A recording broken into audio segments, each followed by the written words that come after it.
नमस्कार बच्चों, मैं सुभाषा तिवारी आप सभी को ऑनलाइन क्लास में स्वागत करती हूँ। आज मैं अर्थालंकार के विषय में बताने जा रही हूँ। इससे पहले शब्दालंकार के प्रमुख भेद के विषय में बता चुकी हूँ। बच्चों, मैं अर्थालंकार के प्रमुख भेद उपमा अलंकार के विषय में आज चर्चा करूंगी। अर्थालंकार के प्रमुख भेद उपमा अलंकार। उपमा का शाब्दिक अर्थ है तुलना या समानता। उपमा अलंकार का अर्थ का शाब्दिक शब्द का अर्थ होता है तुलना या समानता। सर्वप्रथम उपमा अलंकार के परिभाषा से पहले उपमा अलंकार के अंग के विषय में बता दूं, क्योंकि आप अंग समझ लेंगे कि उपमा अलंकार के कितने अंग है और क्या क्या है, तो परिभाषा आप सरल और सहज ढंग से समझ जाएंगे। तो चलिए मैं आज उपमा अलंकार के अंग के विषय में बता दूं। उपमा अलंकार के अंग 4 है। उपमा अलंकार के अंग कितने हैं? 4 है। पहला है उपमेय, उपमान, वाचक, साधारण धर्म। उपमेय जिसकी तुलना किया जाए, यानी उपमा शब्द का ही अर्थ मैं पहले बता दूं, जिसकी तुलना या समानता किया जाए। मान लीजिए कोई कवि आपके मुंह की तुलना चंद्र से कर रहा है। चंद्र सा मुंह सुंदर कोई कवि कह दे, तो जिसकी तुलना किया जाती, किसकी तुलना किया जा रहा है? मुंह की तुलना किया जा रहा है, तो यह उपमेय है। उपमान जिससे तुलना किया जाए, किससे कवि ने आपके मुंह को तुलना किया है? मुंह चंद्र सा सुंदर, यानी चंद्र से तुलना किया गया है। उसके चंद्र के मुंह को चंद्र के समानता के आधार पर, उसी के रूप जैसे समानता के आधार पर उसकी तुलना किया गया है। वाचक समानता या तुलना वाला शब्द, जैसे चंद्र सा मुंह चंद्र सा सुंदर, तो सा हो गया, यहाँ क्या हो गया? वाचक शब्द हो गया। साधारण धर्म गुण जिसके आधार पर तुलना किया जाए, तो मुंह चंद्र सा सुंदर, तो सुंदर जो हो गया वो क्या हो गया? वो साधारण धर्म है। तो उपमा अलंकार के 4 अंग है: उपमेय, उपमान, वाचक, साधारण धर्म। अब अंग की चर्चा हम लोग करने के बाद उसके किसको अब तुलना करेंगे? अंग के चर्चा करने के बाद अब हम परिभाषा की तरह आते हैं। परिभाषा क्या है उपमा अलंकार की? जहां किसी व्यक्ति वस्तु की तुलना किसी अन्य व्यक्ति या वस्तु से किसी समानता के आधार पर की जाए, वहाँ उपमा अलंकार है। अर्थात जहाँ किसी व्यक्ति या वस्तु की तुलना समानता यानी एकदम बराबर के गुण। मान लीजिए कोई किसी के गुण को एक, जैसे राम में वही गुण देखा जाए, श्याम में वही गुण, तो समानता के आधार पर उसको तुलना किया जाता है। यहाँ समानता यानी बराबर के गुण। तो उपमा अलंकार के पहले एक बार फिर पहले परिभाषा देख ले। जहाँ किसी व्यक्ति या वस्तु की तुलना किसी अन्य व्यक्ति या वस्तु से किसी समानता के आधार पर की जाए, वहाँ उपमा अलंकार होता है। तो उपमा अलंकार की परिभाषा हम लोग एक बार फिर पढ़, अथवा दूसरे तरह से भी इसकी परिभाषा हम लोग बोल सकते हैं।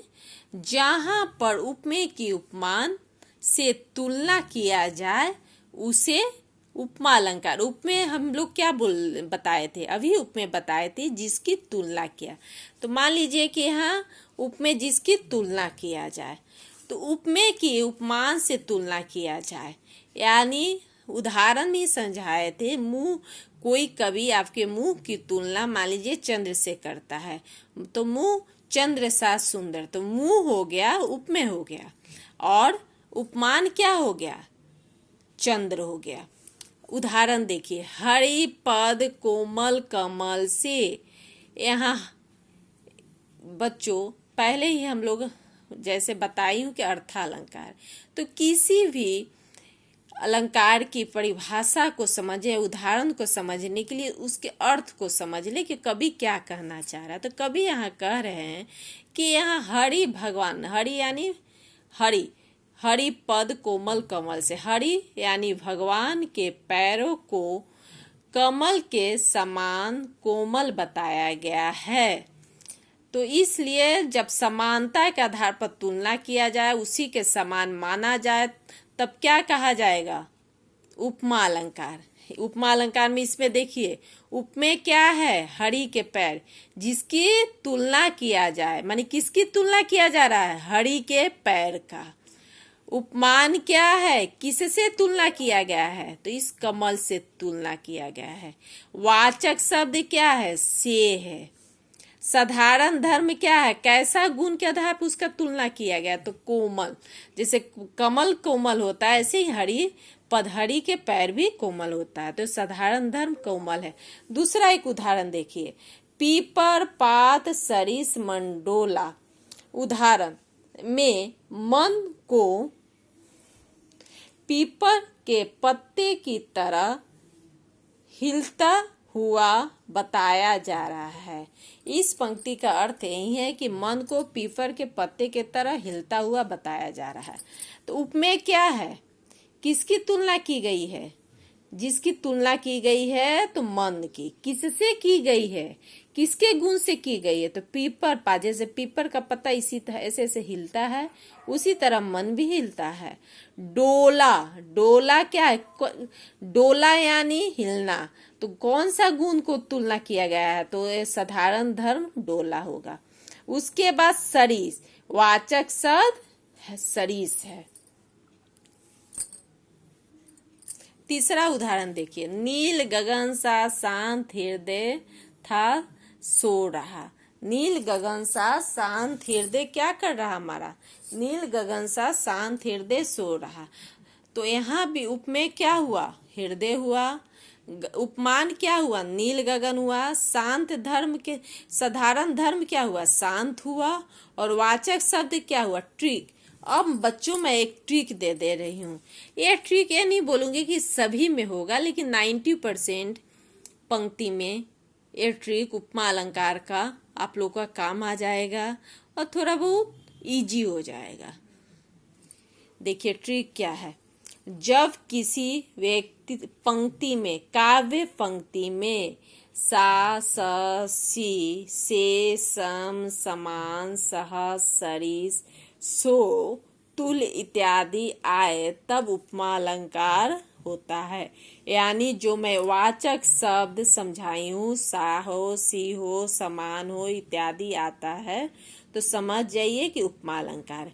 अर्थात उपमा अलंकार में एक वस्तु या प्राणी की तुलना किसी प्रसिद्ध व्यक्ति या वस्तु से किया जाए। जैसे मैं सफरधा में एक समान व्यवहारिक उदाहरण आपको बताई हूँ कि कभी मान लीजिए कि आपके मुंह की तुलना, किसी अपनी कविता में आपके मुंह की तुलना किसी चंद्र से कर रहा है।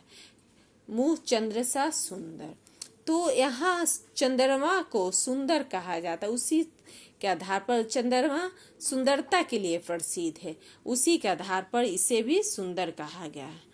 तो ये उपमा अलंकार की परिभाषा और उदाहरण मैं आपको समझा दी हूँ।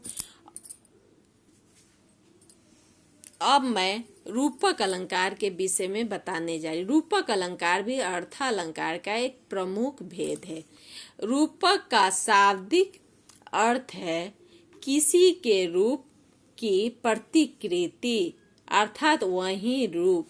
प्रतिकृति, प्रतिकृति का अर्थ होता है बच्चों टू कॉपी, जिसको आप फोटो कॉपी या जेरोक्स कॉपी भी कह सकते, एकदम वही रूप, और उसी को प्रतिकृति। तो रूपक अलंकार का अर्थ होता है किसी के रूप की प्रतिकृति या वही रूप।